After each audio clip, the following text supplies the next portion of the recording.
Good morning, everyone. Thank you so much for joining our event on climate justice today. Before we get started, I just want to let everyone know that this webinar is being recorded by the University of Maryland. All panelists and questions will be recorded by the university, and if you do not consent to be recorded, please leave the webinar. We are very excited to have this discussion on climate justice.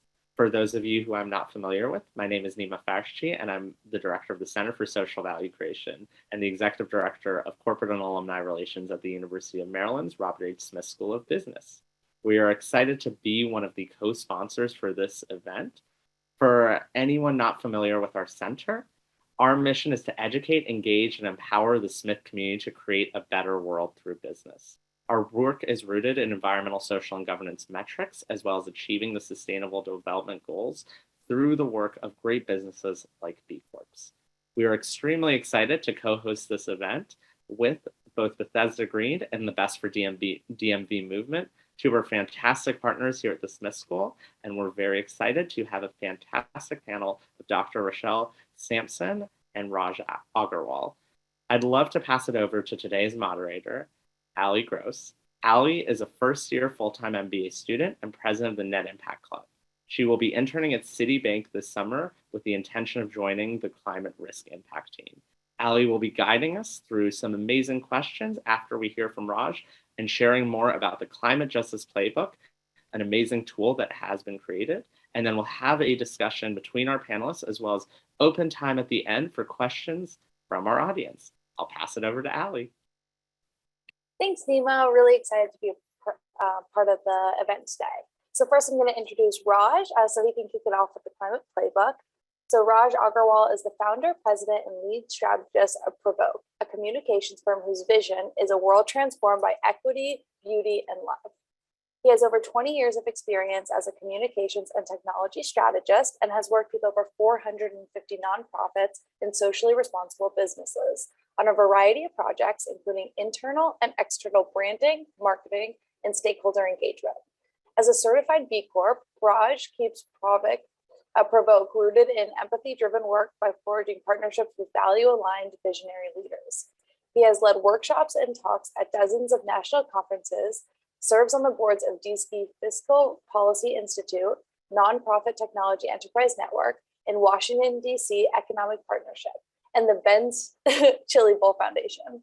Raj is also a co-founder of the B Corp Climate Collective and one of the lead architects of the Climate Justice Playbook, which we will be introducing for us today and will be the jumping off point for our panel discussion. So now I'll pass it to Raj to get into the Climate Justice Playbook. Good morning, and thank you, everybody. So nice to be here with you today. I'm just going to share my screen and talk a little bit about the Climate Justice Playbook. Just gonna...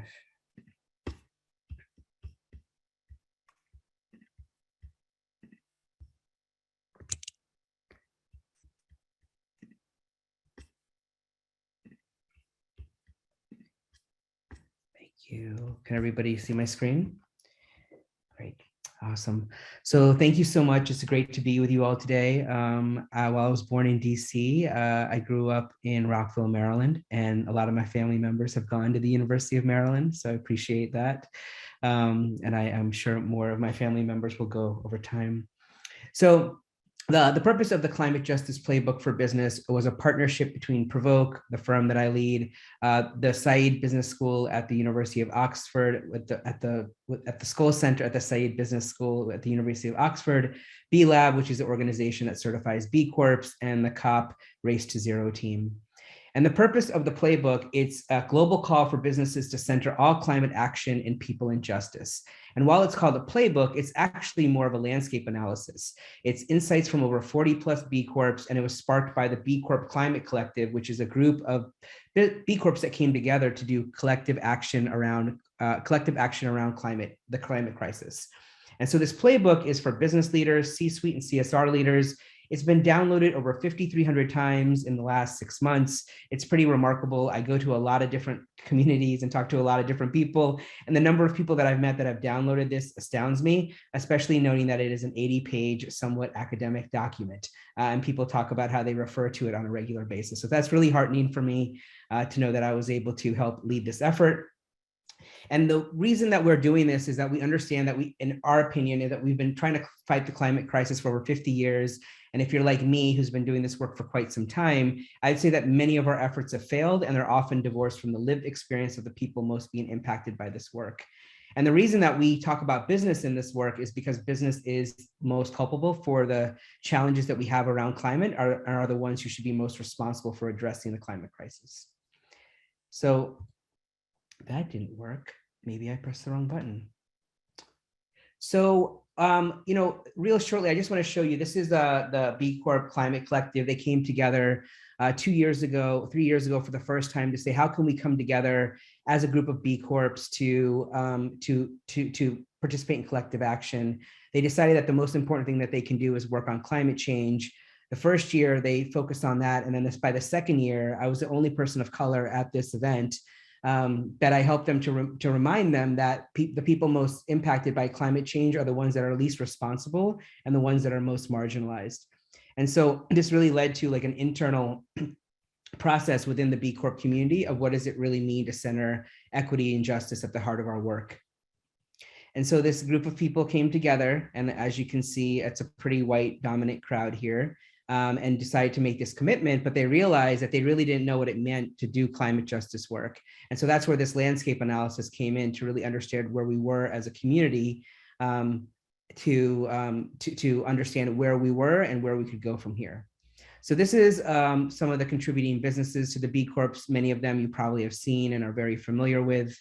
And when we're doing this work, I'm really called to this particular quote from Bernadette Diamantov here, which is that often when we talk about climate work, we talk about our work in business, we talk about our work in advocacy. It's often done sometimes from an academic standpoint, no offense, or it's done as like an exercise, versus the fact is for many people, they're trying to just protect their way of life. So we often ask people where they are on their climate journey. Are you climate curious? Are you climate committed? Are you climate courageous? I'm going to take a moment here because I feel like we have a little bit of time based on where we are in our timing today for you to read this and maybe respond in the chat. Where are you in your journey?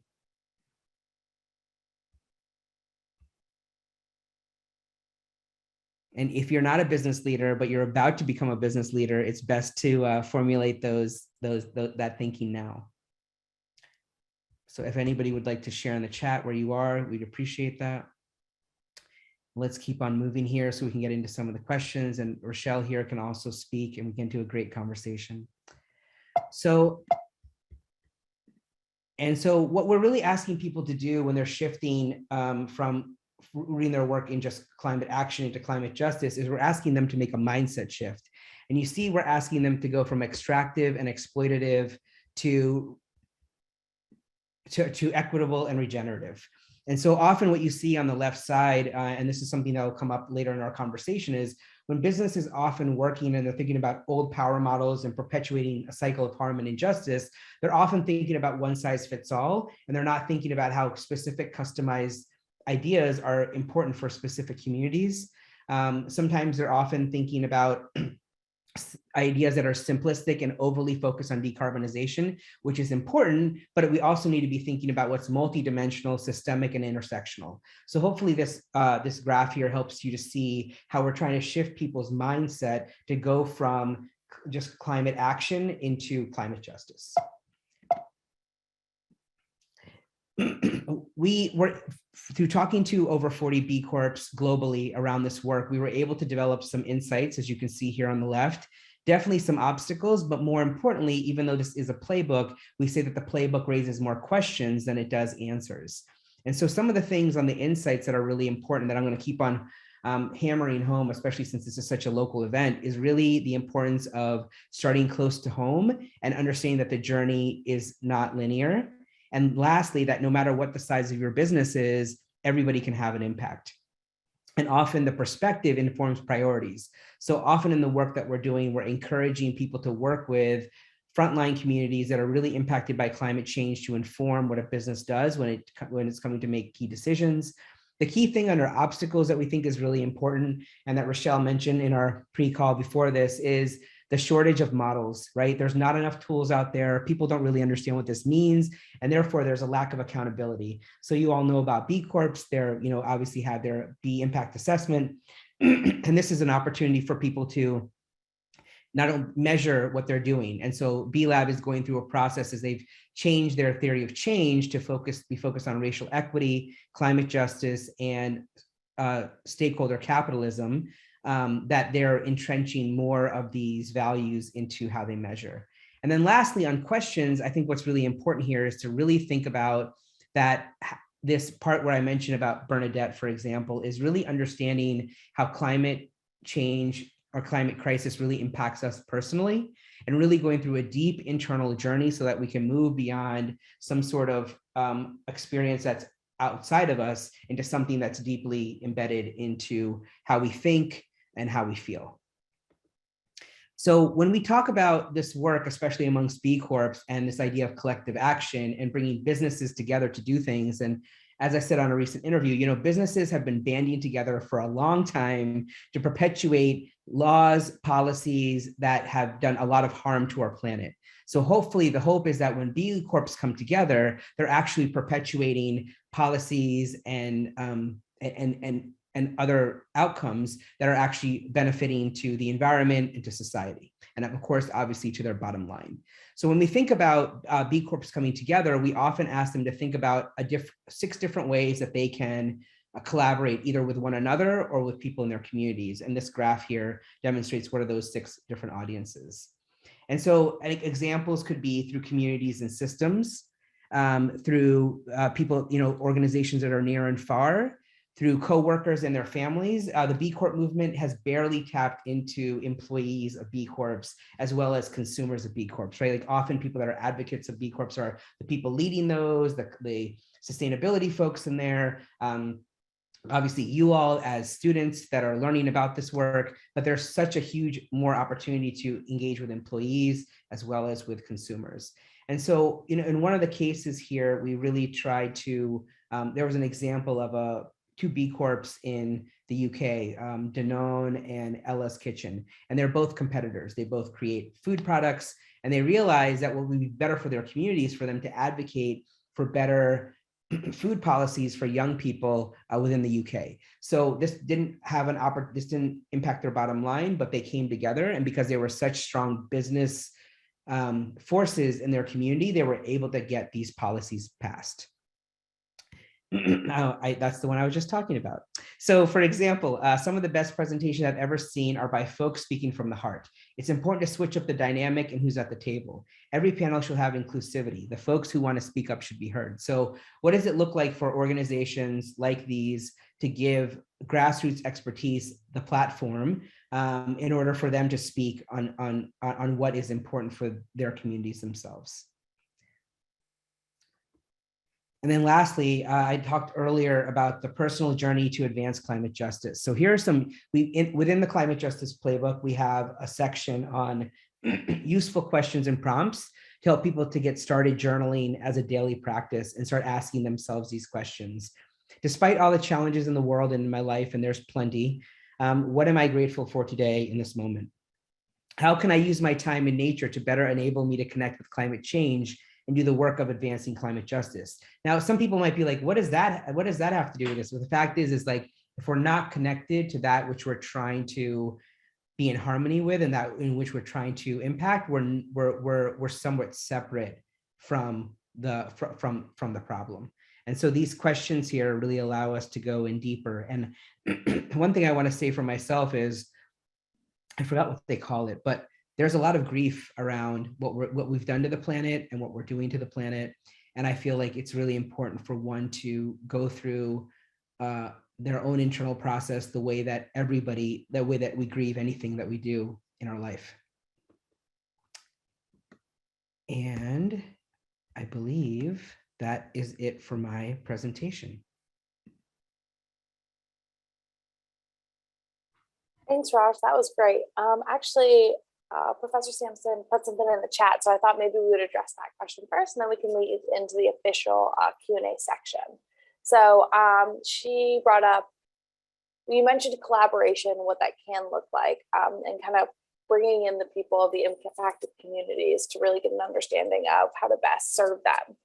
So what does collaboration look like between impacted communities and businesses? And can you provide an example? I think the most important thing is just listening. We've had a lot of experience, as business leaders, sometimes the emphasis is that we're supposed to have all the answers. But in this case, it's really about asking questions to these communities, asking them what they need, and then if we can, providing the resources to get out of the way so they can do what they need to do. Often we feel like we need to be a part of different parts of it, but the fact is that these groups have been often doing the work for a long time in their community. They know their community, and they just need to do it. So in the case of Patagonia and Bernadette, Patagonia has provided a lot of funding to the Gwich'in people, as well as created documentaries and using their platform to share about what the Gwich'in people are doing. In the case of, there's a great group called Pukka Herbs. They're based in the UK. They're owned by Unilever.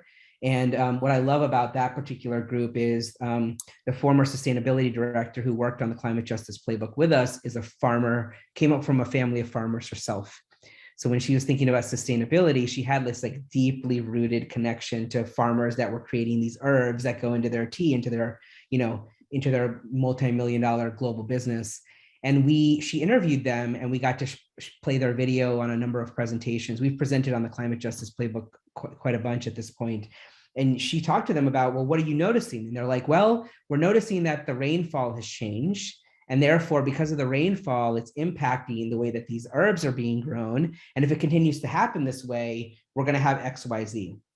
And so what Pukka realized was they're not going to just be able to do this work on their own. So they created a co-op of 300 farmers in this region in India, and gave them what they needed for them to come together to help to make a systemic change within this geographic area in which they worked in. Now, that's not only going to help them, it's also going to help their competitors. But the fact is that they know that they're part of an ecosystem, and they need to be able to do that. One other example, which is a little bit different, is Guayaki, which is also a product company, and they create yerba mate. And I believe that they had a Black member of their community, a part of their team that was based in Southern Los Angeles. And what they did was they knew that this person was like, I really want to bring this product to my community. And so what they did was they helped him get a fleet of electric cars so that they could use that for their distribution in Southern LA. And this person was able to form their own company to do that work and to employ members of their community. So the way climate justice shows up, and we can go more into that, it just shows up in so many different ways. But it's just really about working with those communities and understanding what they need, and then supporting that. Great, Raj. I think that's a perfect jumping off point for our formal discussion. So first, I want to introduce our additional panelist, esteemed faculty member and beloved by the UMD students here, is Dr. Rochelle Sampson. She's the Associate Professor of Logistics, Business, and Public Policy here at the University of Maryland Smith School of Business. She's also a visiting scholar at the ESG Analytics Lab at UPenn's Wharton School, and a senior policy scholar at Georgetown University's Center for Business and Public Policy. Rochelle has a particular interest in the impact of sustainability practices and ESG performance on employee engagement and productivity, as well as how this translates into long-term financial performance. Her research has been published in several academic outlets, including Management Service, Strategic Management Journal, Academy of Management Journal, and Case Western Law Review. She sits on corporate advisory boards and supporting firms seeking to integrate ESG to firm strategy and valuation models, and teaches MBA and PhD courses in corporate strategy, managerial economics, as well as ESG and environmental sustainability. Rochelle is also a founder of Blue Prism, a leadership coaching practice focused on supporting individuals, leaders, and organizations in aligning with values and purpose. So I'm going to go ahead and kick off some questions to both. So feel free to kind of interact with each other, bounce off some ideas if that feels great to you.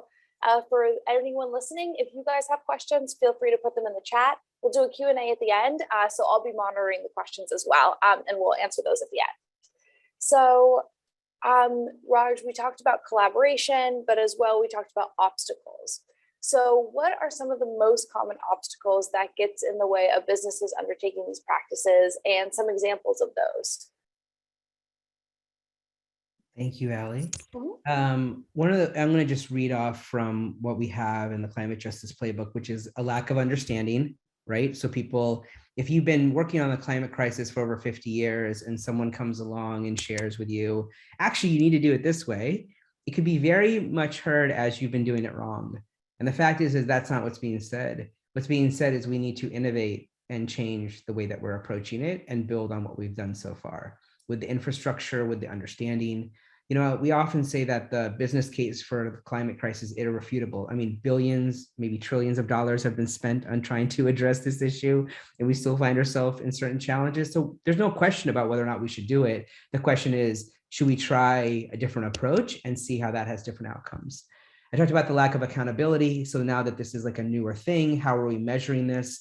I did speak to someone yesterday at the University of California at the Climate Justice Center they have there, that the development of a possible CJ standard, which would allow for measurement to happen around that. That might be something for us to talk about as well, Michelle. We talked about entrenched business behaviors and paternalistic colonialist mindset. Business isn't, that's where business is, it's ridden by capitalism. And so it's not only trying to untangle itself from these things, and now we're also saying, here's another thing that you need to do with it. And I love Nima's his background, right? Because we're like, oh, here's a bunch of other things that you need to be thinking about too. And so it's complex, it's intersectional, and at the same time, business is trying to do what thinks that it's supposed to do, which is make money. Lack of diverse voices, which we talked about, a siloed approach, which means one approach versus thinking what you need to do within each of these communities, kind of some of those examples I shared. That, even if this much money has been spent on these issues, there's still insufficient resources. We need to throw even more resources at the problem. And then lastly, people don't really understand the business risk. And so that's sometimes being calculated when they're thinking about whether or not they should invest in this way. And Rochelle, I'd love to hear your comments on that, because what we've been doing for the last few months is getting a lot of feedback from people like you on the climate justice playbook. So I also would be happy if you don't agree with any of these things too. That would be great fodder too. Actually, no, I completely agree. So this is, you're speaking my language, and there's so many things that I so appreciated about what you said, Raj, particularly about this notion that it's kind of it starts as an inside job, right? That, leaders need to work on their own beliefs, structures, and assumptions about how things work, and really examine what is getting in the way of doing what they probably feel pretty aligned with. But it is this kind of both and. So I noticed one of the questions in the Q&A is, how do you respond to folks saying, what's the bottom line for this? That always seems to be the entry point for these kinds of discussions. And certainly those are important conversations to have, right? There needs to be accountability. We need to think about too, like, what are we don't want to put ourselves out of business, right? As a company or organization, but how does this actually align with, the best practices of the organization? And so it is this kind of iteration between, what makes sense for this organization, where can we have the greatest impact, around climate justice, et cetera. But then also that kind of deeper examination. So, Allie, I don't want to derail this, but can I just speak for one more moment on this? Oh, you're doing great. I was going to lead into exactly what you're talking about. So one step ahead, Michelle. Okay, fantastic. So I spend a lot of time kind of thinking about what gets in the way, right? Because there are so many leaders and so many individuals who want to push for, climate justice, environmental justice, social justice. Let's, come together as communities. Let's heal this planet.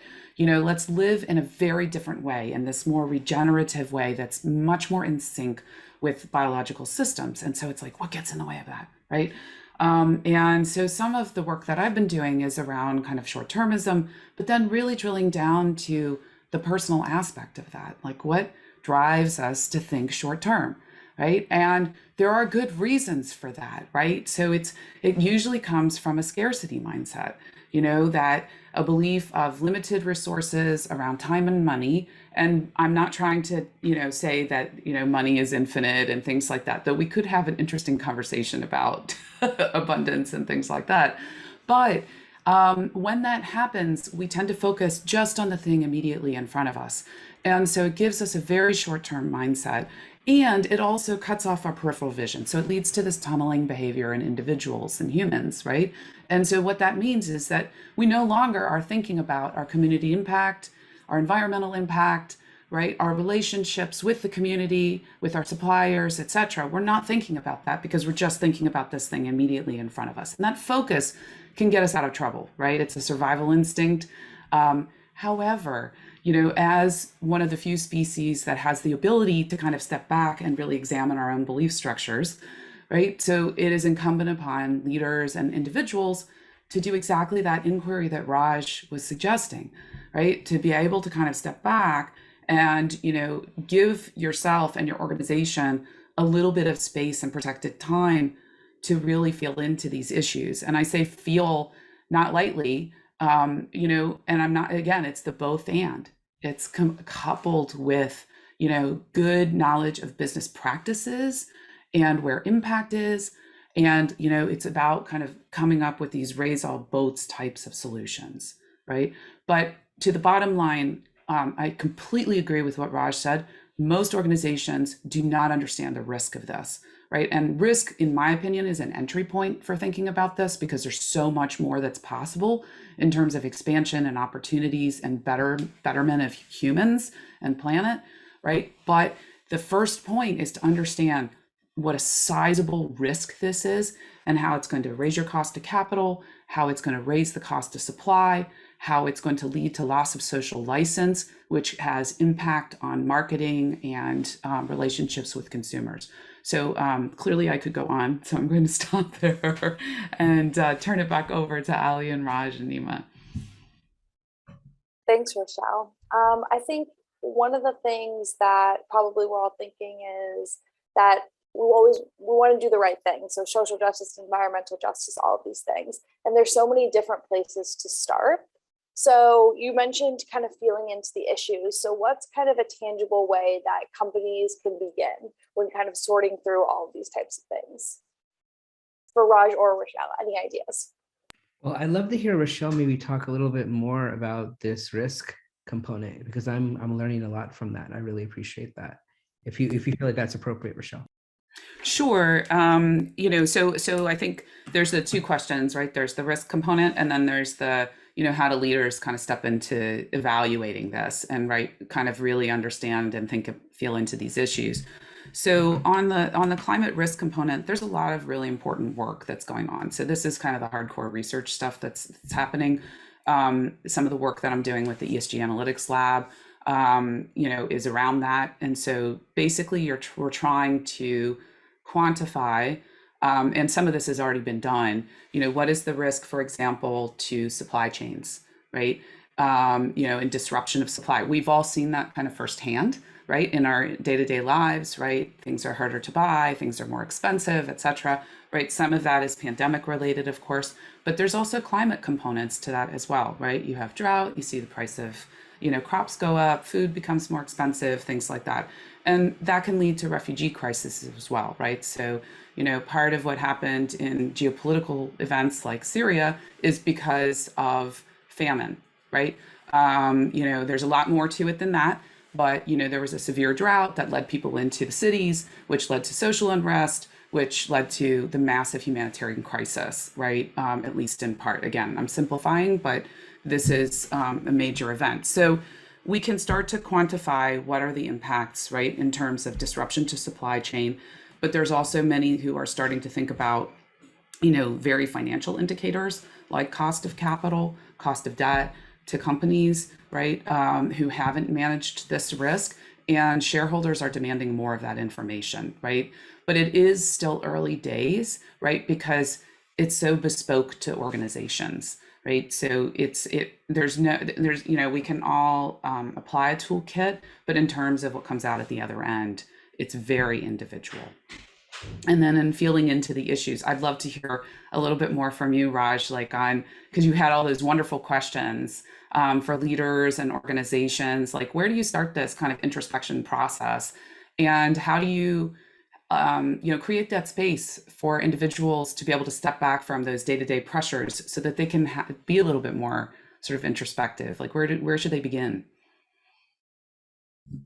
One of the things that we really find is that, I don't think business leaders are often given this insight, even though like business coaching and other things have become more of a phenomena over the last like 15 years. But what we find is that they're most safe with their peers.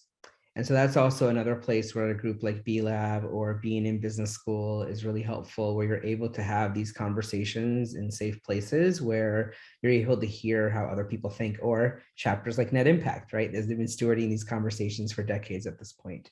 So I think that that is like the safest place for business leaders to be able to have these dialogues and to understand what people are grappling with, because it requires, I think so much of business has been based on like a, good old boys network, where it's like, oh yeah, well, if he does it, this is how I'm evaluated. This is whether or not how I determine whether I'm successful. I can't tell you the number of people that I meet, and the first question they ask is, how big is your company? And, for a long time, I evaluated how good my company was based on the size, not based on the impact that we were making in the world. So I think like so many of these things just need to be shattered about how are we evaluating and measuring impact. And then we can only do that if everybody else starts to feel that. It's like, being, it's just like being in like grade school or with your peers. And the question is, are you on the in crowd or not? I know it just comes down to some really simple social aspects like that. But I think the other part that people need to also ask is, if they have families, what maybe even getting input from that really small group of people, like what they think about climate change, or maybe asking them, if you were in my position, what do you think is my responsibility as a business leader to make sure that, the future is in good hands?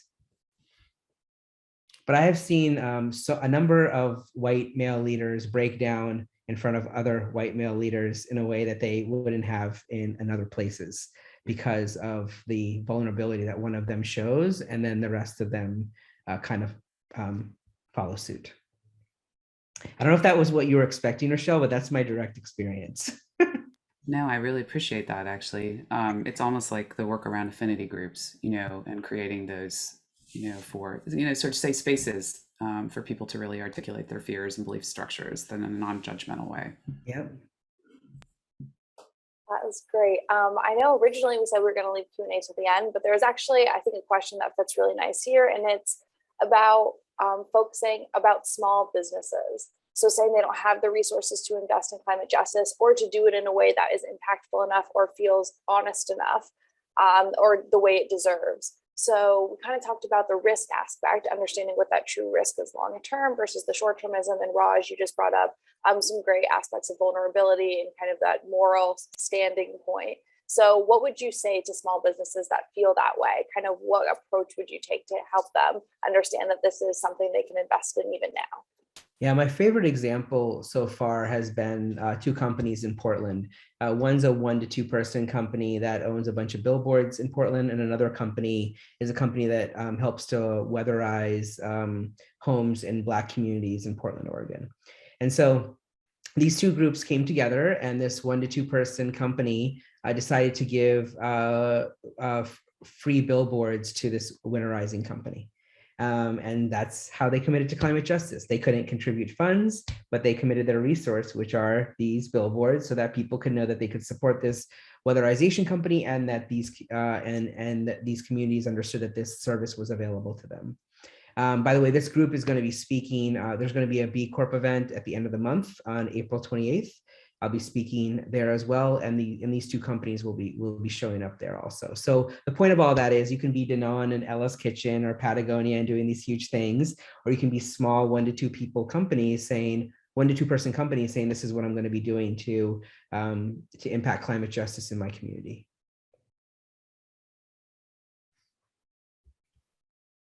Thank you. Now kind of on the questions in the chat are feeding nicely. So I'm gonna keep kind of running through those right now. Based on setting up long-term goals for short-term goals. The question is, how can we shift towards focusing on long-term financial returns to make room for this work when currently most businesses place so much emphasis on long-term returns? We kind of talked about how the short-termism is a roadblock and scarcity and kind of being afraid to invest in the future and not understanding the risk of this. So how do we think that shift actually happens? So that's an excellent question. In my mind, that's the $1 million question or $10 trillion question. So, how do we shift these mindsets? Because in many ways, they're the source of a lot of our problems, and it's everything from, assuming that the value that we create as individuals or in organizations is by how much we produce, right? So it's a little bit to Raj's point about, he was evaluating his company as how big is it, right?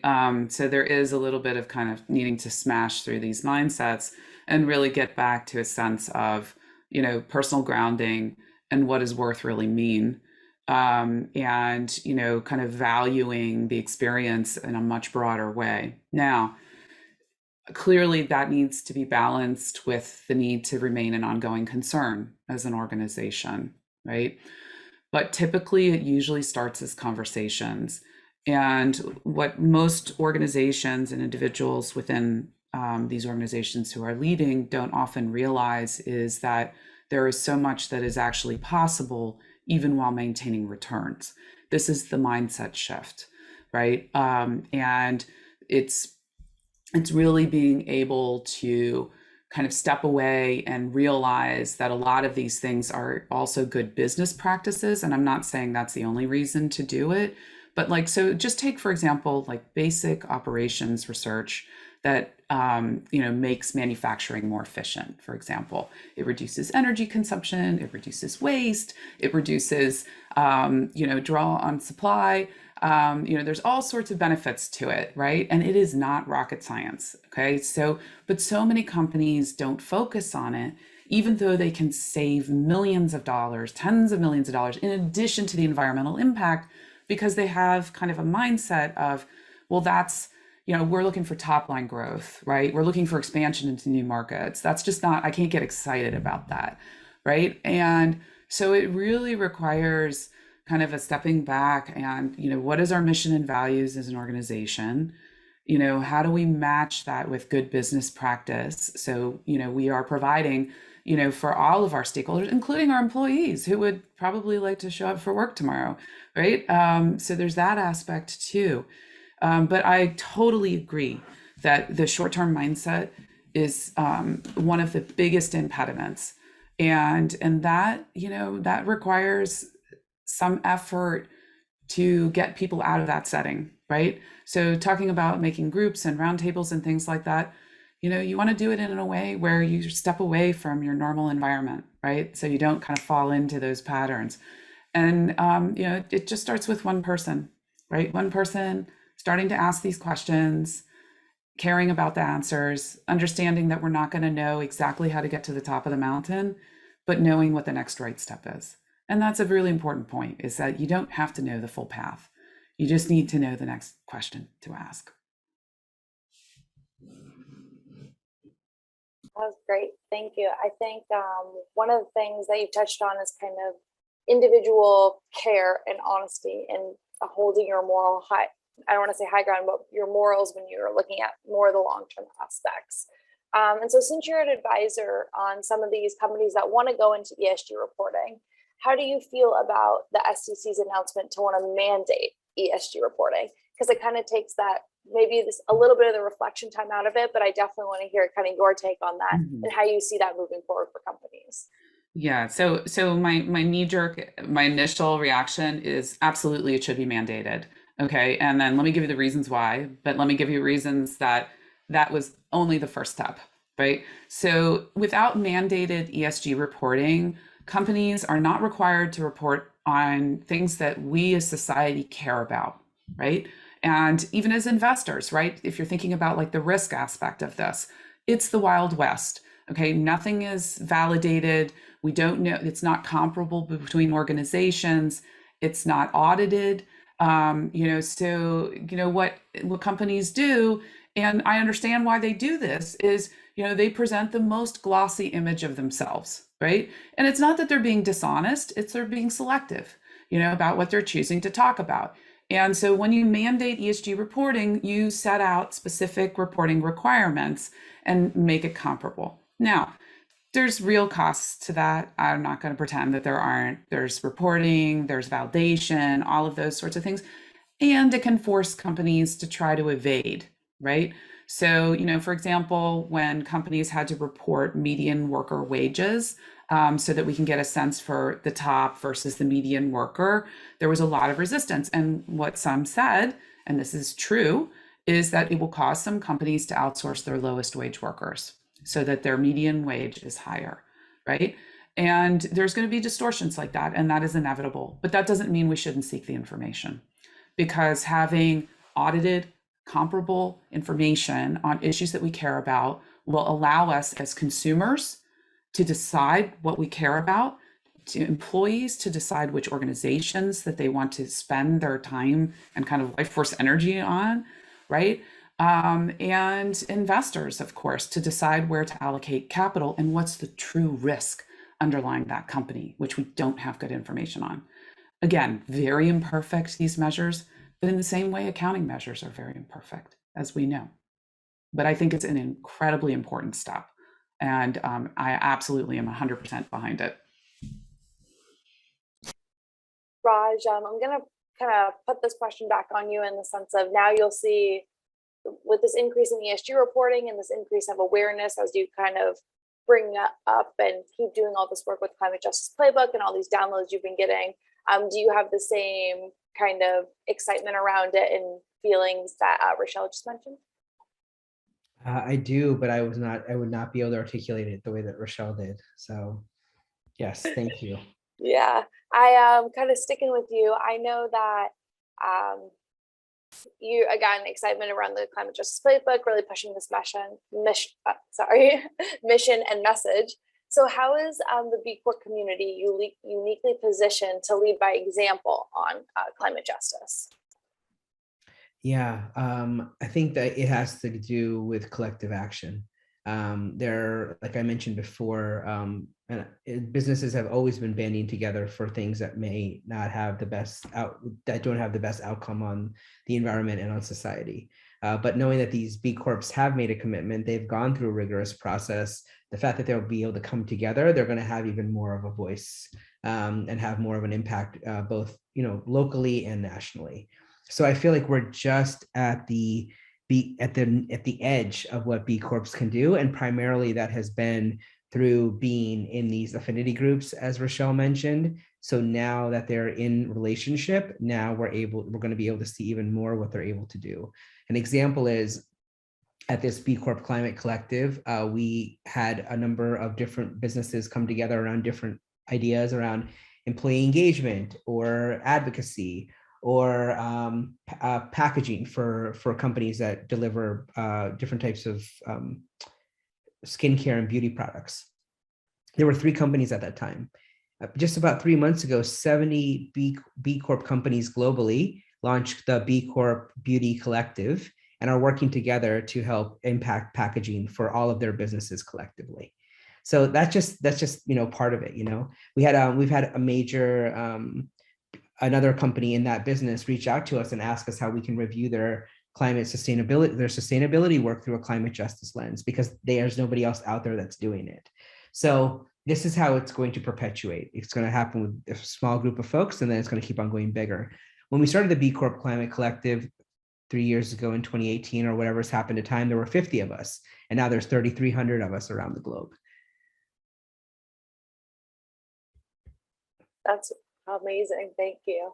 It actually kind of leads into another question that we got in the chat. So I'm going to kind of dip back into that. Is that some questions that this participant has gotten is that companies don't know what policy to support, given so much of it doesn't seem to center climate justice specifically. So they're kind of hitting other metrics, but not climate justice specifically. So do you have recommendations on, I guess, specific policies?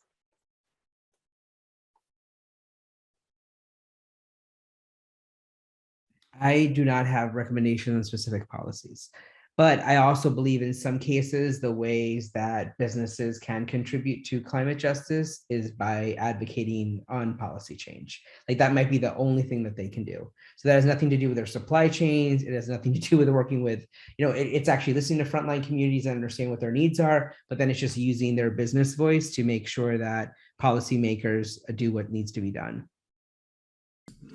And I think that's the most untapped, oh, sorry, Rochelle, that's the most untapped part of B Corps at this time.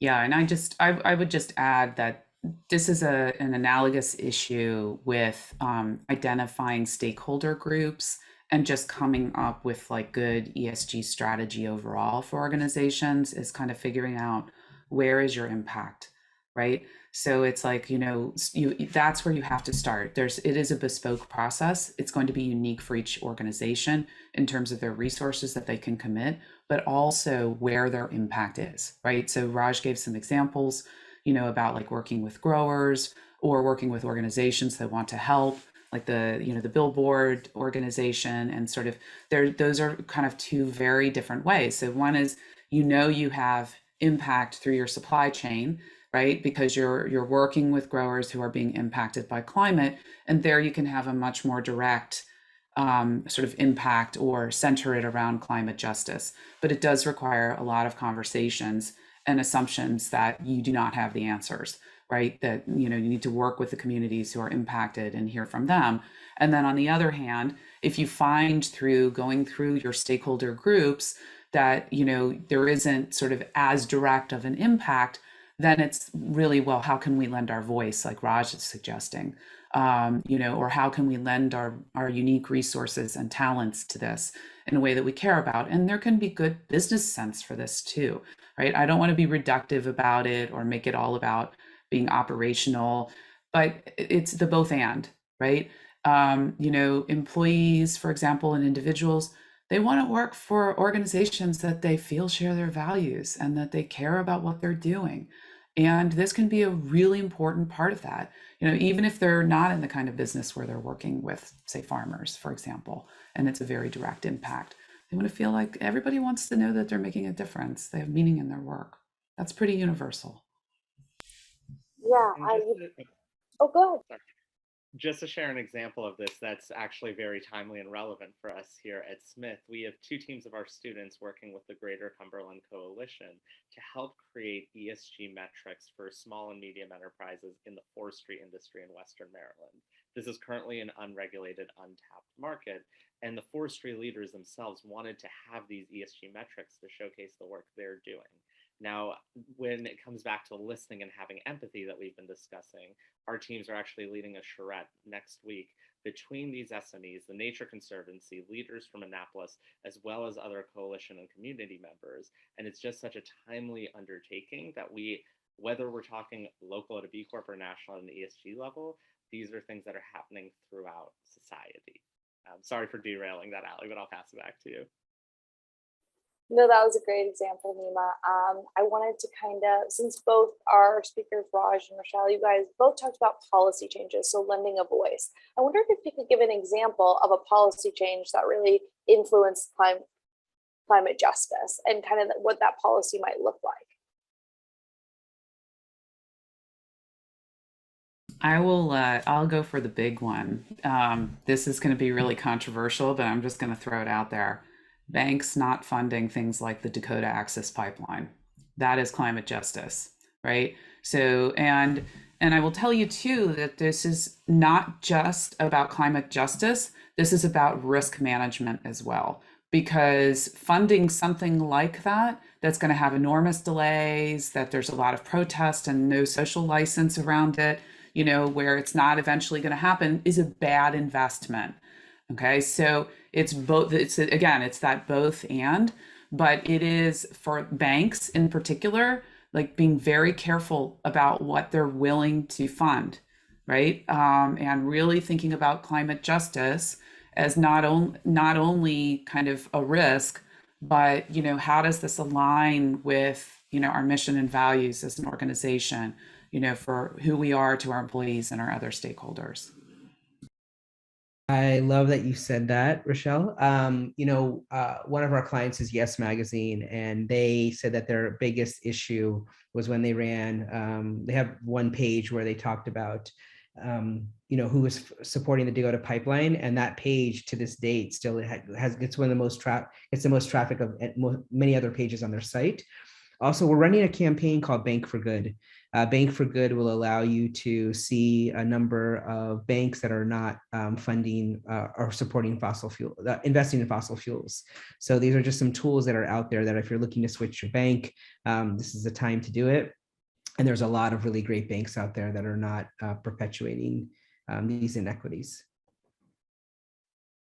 Thank you both. I know we're running kind of at the last couple of minutes here. So I just wanted to see if you guys, we talked about so many different things, so many different approaches, both on a kind of value-driven conversational listening level, empathy level, and then also putting those into practice and how to look at both reporting goals and financial goals. So I wanted to just pass it back to you really quick to see if there's any final thoughts and that you want to leave us with as aspiring business leaders and as those in business right now.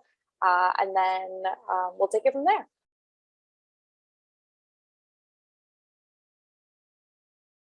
Oh, so I think, Rochelle, do you teach at UMD? Yeah, people should take your class if they don't already. That would be my first word of advice. Secondly, there need to be continuing to be more forums like this to have this discussion. I love hearing what Nima said about something that's happening in the community as like a market opportunity. I love hearing things like that and where the community is. And for me, I think it's really just about going through this introspective process of understanding how the climate crisis is impacting you personally. I feel like that will be transformative to how you approach this work and any other work that you do in general. I've been running my company for 23 years. We've worked with the most amazing organizations on the planet, as far as I'm concerned, and continue to work with deeply impactful racial justice and civil rights organizations, because that's the focus of our work right now. And I could say that if the work wasn't personal for me, I would have quit a long time ago. Yeah, and let me first say I appreciate and agree with all of those points. And I would also add to that progress is nonlinear. So the biggest thing I would suggest is, don't underestimate the power of a single voice, right? And of your ability to spark change as a catalyst, right? Catalysts don't get used up. They continue to just spark change wherever they are present. And so just starting to ask questions in a really open and compassionate way of being curious, what could we do? And creation of community around it. And community can be like the forestry group coming together, an affinity group coming together of leaders, who are considering climate justice impacts in a particular area, where they can support each other, right? So they're not this lone voice, but they can, share practices and also just support each other on this journey, right? Because there is resistance out there. I mean, let's be very honest, right?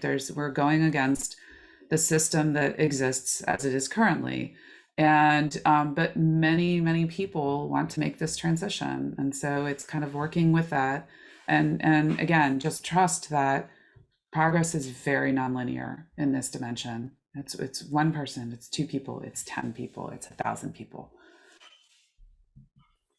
Thank you both. I want to just thank you overall for your time today. I can say it was not only informative, but equally inspiring, maybe even more so. So again, thank you both for your time. I know you're very busy, so we appreciate it. And now I'm going to pass it back on to Nima for some next steps. I just want to echo everything Ali said. I think this was a beautiful way to start a Friday morning with just energizing and thought-provoking dialogue. It's always fantastic to hear both of your incredible perspectives. So second thank you to both Raj and Rochelle, as well as a thank you to Ali for moderating and keeping the conversation flowing to the directions we needed to go. Thank you again, both to Kim, and Anna for Bethesda Green and the Best for DMV movement for being our partners on this event. It's been a pleasure working with y'all, and as well as Lee Ellen on the CSVC side for organizing and getting everything together. In terms of next steps from this event, we will be sharing a recording of the event as well as the links that were in the chat approximately Wednesday of next week to all of the attendees and registrants. For anyone who's interested in further dialogue, Raj shared the event on April 28th for Climate Justice for Businesses, Reflections from B Corps that's occurring, as well as CSVC on May 6th is hosting an in-person conference on ESG. We have about 12 different business leaders attending this conference for the afternoon. So if you're interested in attending either of these, you can find both registrations, both free, in the chat. We look forward to all of the great events to come in the future dialogues, and please don't hesitate to reach out to any of our organizations to move your work forward. With that being said, have a great Friday, and thank you everyone for attending today.